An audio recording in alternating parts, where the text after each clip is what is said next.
Welcome to the Agents Lounge podcast, where we talk all things real estate with the industry's top performers. Join us as we dive into the inspiring journeys of successful agents and uncover the secrets to their success. Whether you're a seasoned agent or just starting out, we got the tips and tricks to help you navigate the world of real estate. Brought to you by Airtegrity Comfort Solutions. So grab a seat and join us in the Agents Lounge. Welcome back to another episode of the Agents Lounge podcast. We have a guest with us today, Zeke. How's it going? It's going great. Thanks. How are you doing, Nathan? I'm doing just fine. Zeke is the owner and brokerage, right? Broker, yeah. Excuse me, of K&Q Homes. QK Homes. QK Homes. Oh my goodness, I'm dyslexic. That's right. Some people read OK Homes like, no, it's a Q. OK Homes would be a good one too. It would be, yeah. And I am your host, Nathan Gaylor, co-host Francisco Bermudez Jr. Hello. So let's get the ball rolling. If you had any superpower for one day, what would it be? Oh, wow. The ability to get people to answer their phone when you call them. Wow, that is... That would be the ultimate superpower, yeah. Oh, so we have, before, I've asked the question just a couple of times, but that was the most original one I've heard so far. Like, answer your phone when I call. You have no choice. Why are you looking at me, Zeke? That's the one I would pick now, too. I'd probably change it. There you go. But yeah, we've gotten flying, I think, is a very common one. And I think Vanessa said to read people's minds for a day. Right? Yeah. I'm not sure I'd want to do that. You know, I could find some scary stuff in there. Yeah. But whatever, to each their own. All the demons. Yeah. Mm-hmm. And you get to really figure out how much people actually fib. Yeah, exactly. All right, so I guess, Zeke, just maybe walk us through a little bit of what you did before QK. What did you do for maybe a previous job? Were you translating? In my previous lives? Your previous lives. In my previous lives. All right, well, listen, I have a degree in electrical engineering, but I've never practiced it. But I've always been in technical sales. From my first job, I used to sell wire and cable and stuff like that. Yeah. I eventually had merged into software. Then, the economy tanked in 2008, 9, 10. Mm-hmm. Eventually, I got laid off, and I was like, man, I need work, right?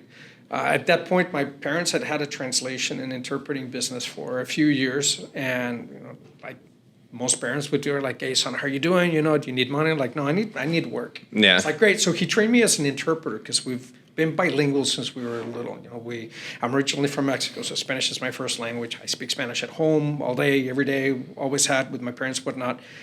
But I've been here since I was 11, so our English is pretty good. So he started this translating business, this interpreting business, and so he trained me as an interpreter. I started working with that. At that time, one of my daughters was playing soccer, and I was pretty good friends with a guy who sold real estate, who was another dad on the soccer team. Mm-hmm. And I asked him, hey, look, you know what, I'm into translating now.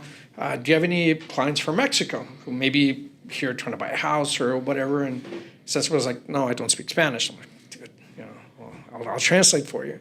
It's like, well, don't be dumb. Why don't you get your license, come work with me, and instead of making whatever per hour and translating, you can earn, several $1,000s in commissions. Let me think about that one. Okay, let's do that. So that's how I got into real estate. Yeah. I got my license, and initially you have to work under a broker, right? Mm-hmm. You can't just start your own business. And time went on, and I started getting experience and more experience. Eventually I got my broker license, and then I broke off on my own, and I opened up QK Homes. So I'm an independent local broker here. I'm a realtor. Most people know the word realtor. Yeah. Yeah. So do you prefer to work with the Spanish speakers? Or just whoever comes knocking? It doesn't matter. It doesn't matter. As long as they speak either English or Spanish, and if not, I know a bunch of interpreters who can translate for me. Right? Yeah. But it doesn't matter to me. As long as there's people who need to buy or sell, I'm willing to work with anybody. Mm. Yeah. Interesting. Yeah. How do you feel that your experience doing sales in the what was it, computer industry or software industry, mm-hmm. Helped you get started towards real estate? Interesting question. I don't think I've ever been asked that before. Nothing directly, but it taught me to get organized. Okay. You know, so certain skills, yeah. Yeah. Organizational skills. Of course, people skills, and you know, being a problem solver and being able to help people get what they need, right? But it really taught me how to get organized, because the sales process is really different when you're selling, you know, software as a distributor, selling software to a company who's going to resell it to an end user, and it's you know, commercial grade software. It's different than, you know, getting an individual to buy something. Yeah. In this case, you know, it's a big personal investment, and the other one, it's a business investment. So just the sales process is totally different. But what's really common, I think, in all sales jobs is, one, that you realize that regardless of the industry, it's always a people business. And secondly, you know, it taught me to really to learn how to organize my processes. Okay. Yeah. That's you're coming at me with, or us with a lot of like we hear some kind of common answers sometimes, and everything that you're saying so far is just like you're coming from a different background, different experience, like getting into your realty business, which is really cool. Yeah. We've ran into a lot of teachers. So Francisco used to be a teacher. I think the first 2 or 3 real estate agents that we had come on were previously teachers. Yeah. It's very interesting. Yeah. Was social media around when you started? Or was it a powerful tool like it is? No, it definitely wasn't as powerful of a tool as it is now. I think, man, when I started real estate, I probably had a LinkedIn profile, maybe a Facebook account, and that was it. Okay. You know, yeah, and I think you ask anybody who's in their early 50s, you know, that's probably what we were doing in the latter part of the 2000s.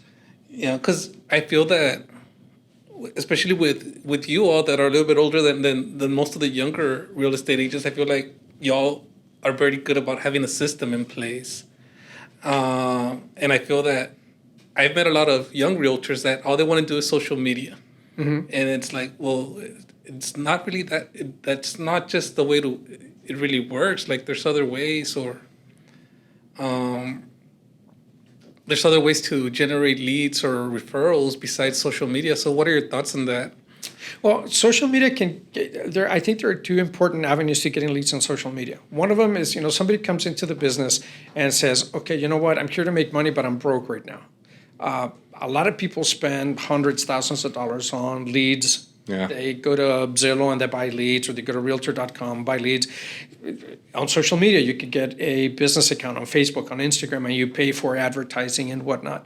But it's also, social media also allows you, or it presents tools that allow you to advertise for free. Yeah. Just simply you post for free.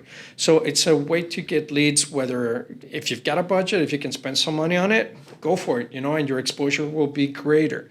But if not, you can always reach out to your sphere of influence and make friends on, whether it's on Instagram or TikTok or Facebook, for free. Yeah. Right. Yeah. But of course, there are other lead generation techniques. There's the phone, you know. And here's the thing, though. Ultimately, this is where I think a lot of the newer, younger agents may think differently. You know, social media, it's easy, man, because I don't have to have that personal interaction. Eventually, you do.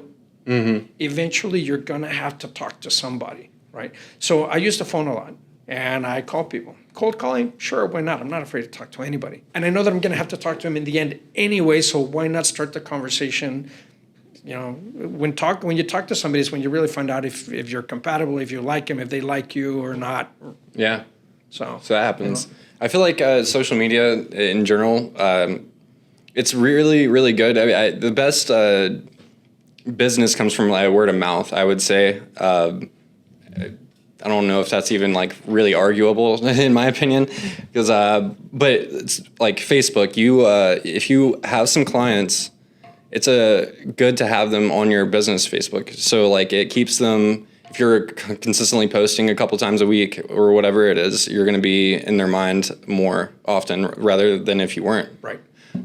So if they hear something that comes up and their AC breaks, right? So somebody that follows Air Integrity Facebook page would be like, oh yeah, actually I've had this company come out for us before. Let me, do a referral that way. Yeah, that's marketing advertising 101. When you have a business where you depend on top of mind, whenever the moment happens when they need your service, you want to be the first person they talk to. Yeah. So Yeah. what you guys are doing is perfect.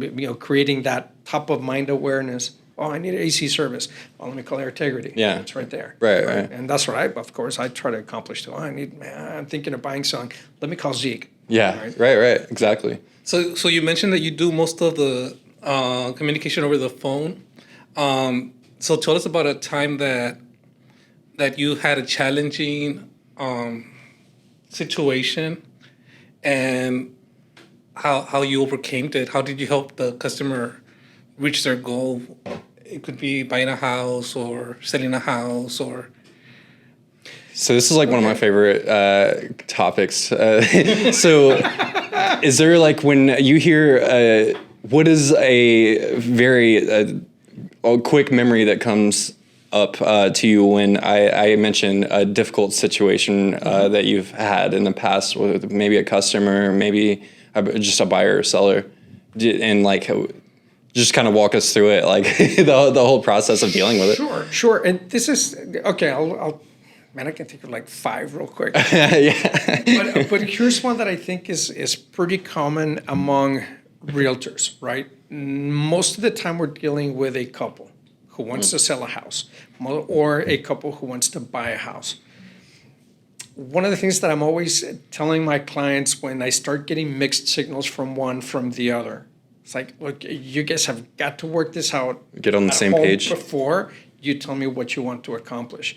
Because you're telling me you've got to have a 5-bedroom house, and you're telling me you're okay with 3 as long as you got a pool. And she's like, no, I don't want a pool. Like, okay, so tell me what to look for. Yeah. So sometimes that's really one of the most common difficulties is trying to make sure that everybody's on the same page, because ultimately you want your clients to get into a house to where they're both going to be happy. Yeah. But initially, there's a few things that I tell them, look, you've got to understand there's this thing I call it the 80-10-10 rule. You've got to find a house that meets 80% of your wants and needs. 10% of them is something that you can change with time once it's yours. And 10% it may not be, but you know what? Fine, I'm willing to live with it. Yeah. I'll put up with it. Because if you want the perfect home for her may be a little bit different than the perfect home from him. And if you're not going to buy a house until you find the perfect home, you're not going to buy a house ever. Yeah. Even when you build it yourself, a custom home, it always happens, man. You move in, and then a week later, or a month later, a year later, You're like, and I wish that. Crap. Exactly. Why didn't I think of putting that window over here? Man, we should have gotten the wider doors. Yeah. You know what? We should have gotten a gas stove instead of an electric. Oh, we should have. So the perfect house just doesn't exist. So think in terms of an 80-10-10. 80% it matches your wants and needs. 10% you're willing to change. 10% you're willing to live with it as is. And getting them to understand that and to come together as to what that 80% is, that's probably one of the biggest challenges. Once they figure it out, then it's smooth sailing because now we all know what we're looking for. Yeah, and knowing him, I've known him for probably about 10 years, and his communication skills are great. Like, even in the soccer field, when we would be refereeing, like, his mentoring, the way he communicates. Yeah. Like, that always amazed me, because I feel like communication is not my strong key, because to me, it's like I want to do something, and then I want to be, I'd rather text people. Yeah. Especially because I have so many things going on, but whenever, like, for example, Zeke, like, I can tell that his energy, and he carries on over the phone, and you can just tell that he's probably has a lot of training. Yeah. Honestly, yeah. So it's the way that your diction is almost militaristic in the way that you describe things. I don't know if you've ever got that before, but Never heard that before. That's a new one. yeah, it's not like overbearing by any means, but it's just very collected, I would say. So yeah, a compliment for you. I appreciate that. Yeah, thanks. So maybe for some of our listeners, I don't know how often it's probably. I would say, honestly, you're the realtor. I'll let you describe it. But first-time home buyers, if there are any listening, do you have any advice for them? Just if they're looking to getting into a new home or a first home? Yes, a couple of things. First thing is call me, right? Call you. And I'm not saying that just because, hey, I want to get your business, but because there's a lot of stuff that goes into it if you're going to be a first-time home buyer, that you don't know what you don't know. Yeah. And it's a lot easier to get guidance and create a roadmap up front and then go through the steps right? Make sure you've got this, make sure you've got that, make sure you've got money in the bank, and let's talk to a lender. Let's get you pre-qualified. If you can't qualify, let's find out why. Let's see what we can do to fix that, et cetera, et cetera, et cetera. Let's create a game plan. Because this is something that I also tell a lot of people. Buying a house is not the same as, you know what? I'm going to go buy me a pair of jeans today. Yeah. And I can go to 3 stores, pick out the ones that, okay, they fit. Yeah. Let's move on. I go to the cash register and I'm done. Mm-hmm. Buying a house is a really, there's a lot of moving parts. I was going to say really complicated. It's not complicated, but there's a lot of moving parts and it requires a lot of preparation if you're a first-time home buyer. What are my options? Do I want a brand new built house? Do I want an existing house? Do I really need what I think I need? Do I not? And I think that having that conversation up front is going to help clarify some things. Yeah. Sometimes it scares people, to be honest. It's like, oh crap, I didn't know I was going to have to think about all of that. I thought it was going to be easier. But I'd rather make sure that people understand the process up front. And on my website, I created a little document. It's called Zeke's Guide to Buying a Home. 6-page PDF, big print, so it takes you 10 minutes to go through it, but it'll give you an idea of the steps to go through. So my advice is call me, let's talk about what you want, why you want it, and we can create a game plan for you. Yeah. Don't go into it thinking, I'm going to go look for homes online first. Once I find the house I want, then I'll contact a realtor. That really doesn't make a whole lot of sense. It's like saying I'm gonna wait until I get sick before I go see a doctor instead of looking for, let me rephrase that. Let's say I want to lose weight, but I'm going to wait until I've got a weight-related problem before I go see a doctor, instead of looking for a personal trainer right now that can help me do what I want and avoid the pitfalls. Yeah. Or, you hear some knocking in your engine and you're like, oh, I'll just wait till I'm stranded on the side of the road. Exactly, right? Instead of calling you guys that are tearing and say, hey, what do I need to do to make sure my AC doesn't fall apart? Right. Preventative. On a monthly or bi-weekly or whatever basis. Mm-hmm. Right. Okay. Yeah, that's a good point. Education, very important.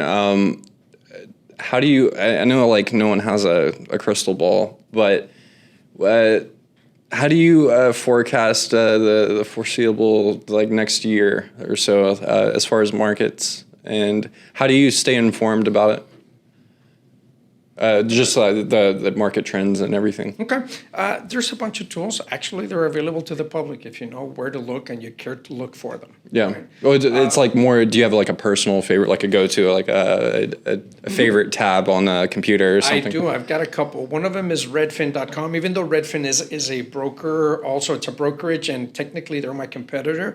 They're nationwide, and they compile information from all of the MLS systems across the U.S., and they've got a lot of really good information that will indicate market trends, everything from the number of homes that are on the market to median price trends over the last 6 months to 6 years, whatever.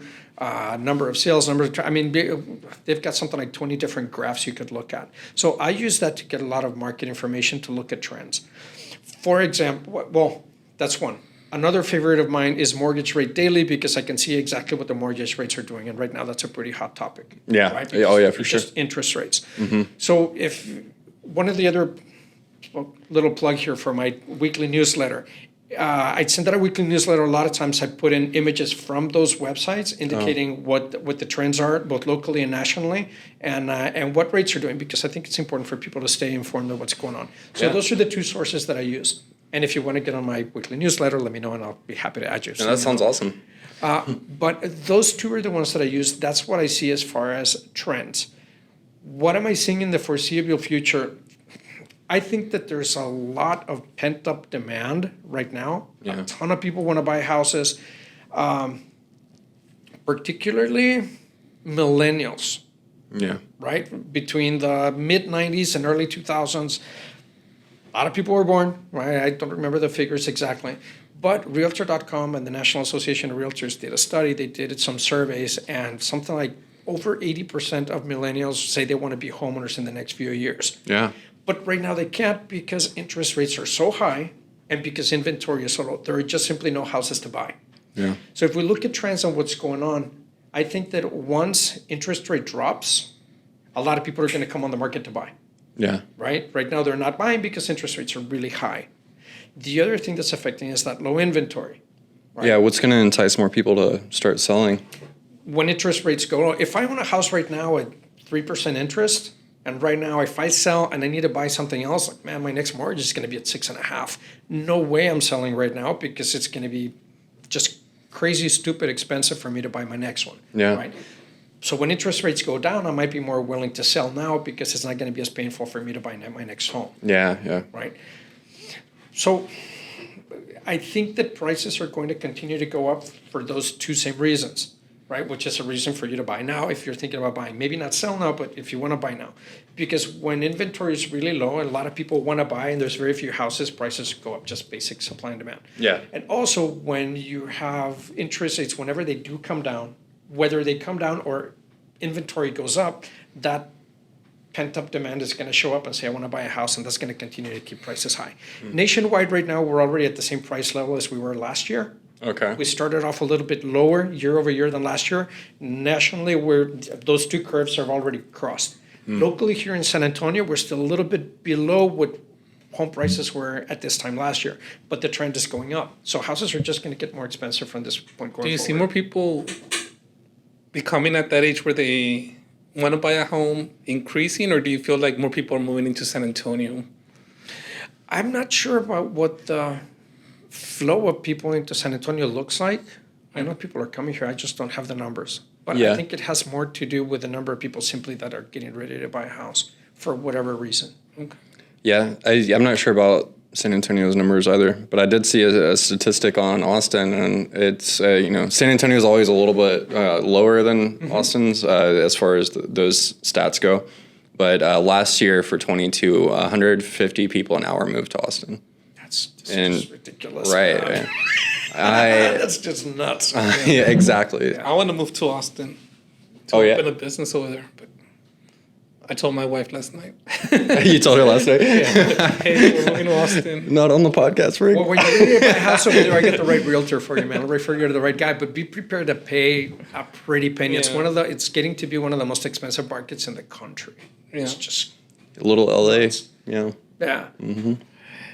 Mr. Zeke, you also work with a lot of bilingual clients. What type of background are they, or how do you get to meet them, or what would you advise to any realtor that's trying to target them? Because I do target a lot of Spanish-speaking customers, but I want to see how you do it. I don't market specifically to Spanish speakers, right? But for example, a lot of my contacts on Facebook are Spanish speakers, and they all know that I'm real estate. So how to market to a bilingual? I feel So like there's a bilingual lot of market- communities, right? There are, but the thing is, I don't target specifically bilingual communities or specifically the Spanish-speaking community. But a lot of times I'll post something in Spanish, right, just to see if it generates interest. Most of my Spanish-speaking clients come from referrals, you know, and that's whether it's a businessman or somebody, a couple, whatever, that they own a business in Mexico and they want to move over here. They've been referred to me through title companies and real estate attorneys, all the way to a construction worker, a guy who does construction. A business owner that he worked for who does plastering, he referred him to me. It's like, hey man, you know what? I've got cash. Can you help me buy a house? Like, sure. So a lot of the Spanish speakers that come to me through referrals more than my marketing. Yeah. Yeah. I feel like most of my Spanish speakers customers, it's because they know that I speak Spanish. Yeah, exactly. And some friends that I have that speak Spanish were the ones who referred me, or my golfing buddies or soccer buddies that speak Spanish. They're the ones that- Francisco, él te ayuda. Yeah. Right? Yeah. And then I don't have a technician.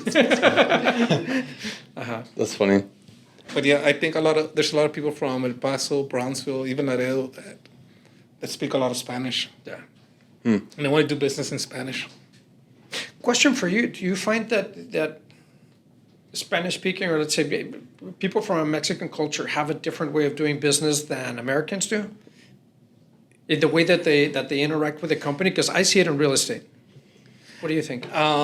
Yeah, I mean, I feel that the way it depends on what part of the country they're from, because some of them they see the value in the trades whereas some of them really don't see the value and they're just like paying a labor. Yeah, I agree. But if you provide the right service and they see the quality and they see the value in the service that you provide, it's going to be very similar to an American customer. Yep. But if they know that they're paying you for a service and they're buying your service at a premium and you're not delivering, then that creates a problem. Sure.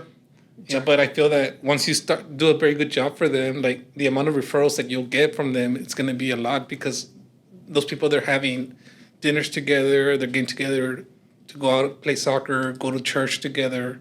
I mean, it's a community and they stick together. Right. But if you do them right, like once you do one, like you're going to do their whole family and friends.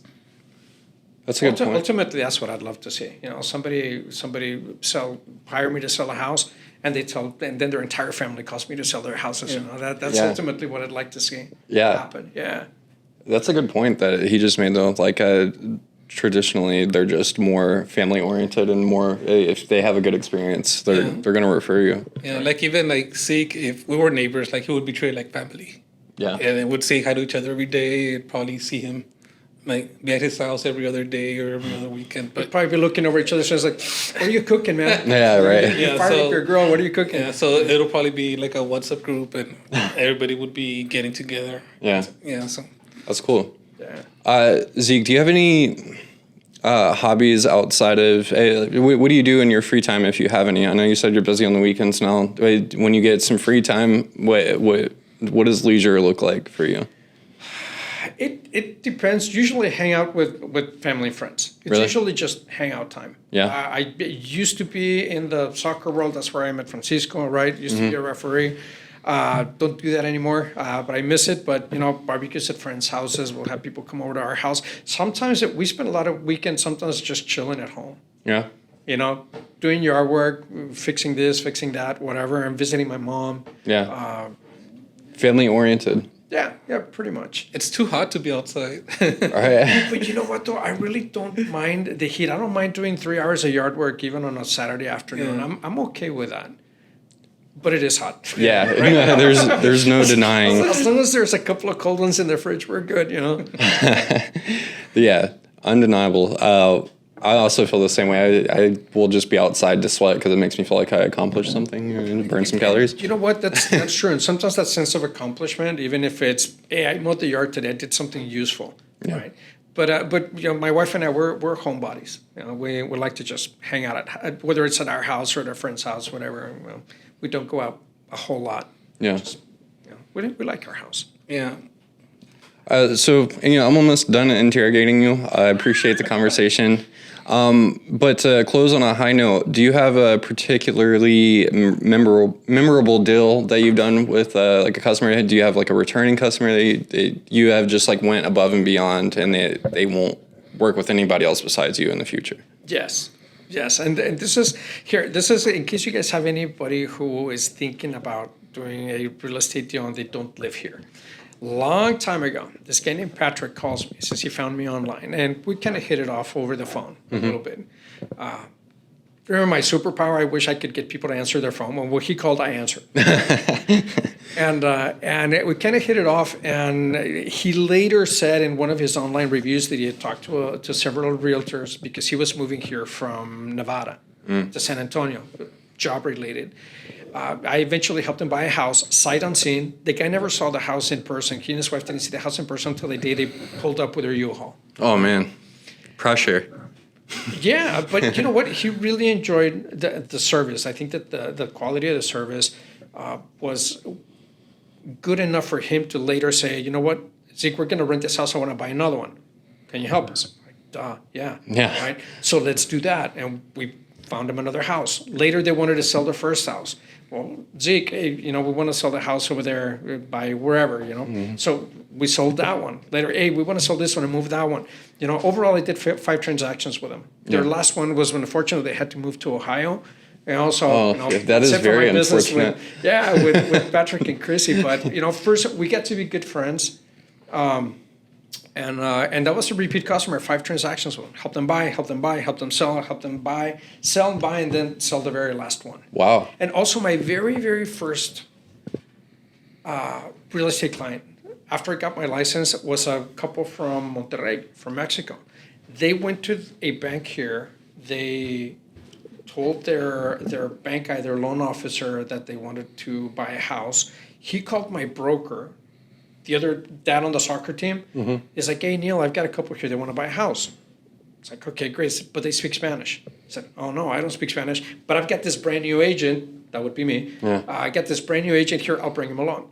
Well, this was 11 years ago. To this day, I've helped them buy their condo, sell their condo, buy the house where they live right now, and we're really, really good friends. They're very close friends of ours. First deal. My very first deal, and 11 years later, we're still very close friends. Wow, that's awesome. Well, it sounds like you had a good connection there for your referee buddy, right? Yeah. So he's the one that kind of got you in. Well, no, this wasn't a referee buddy. He was another dad on my daughter's soccer team. He was just some guy, another dad on the sideline. Oh, okay. Yeah. Awesome. Yeah, but he's the guy who told me, instead of translating for me, why don't you go get your license and you can make some money getting commissions? Yeah. With him, he's the one that said, "Come along, man. I'm going to get you your first client." So that's amazing. Yeah, it was very, very cool. I'm very grateful for that. Zeke, thank you for coming by. We appreciate you. Loved it. Thanks for having me, guys. I appreciate you as well. You've been listening to the Agents Lounge podcast, brought to you by Airtegrity Comfort Solutions. To learn more about the resources mentioned on today's show or to listen to past episodes, please visit agentsloungepodcast.com.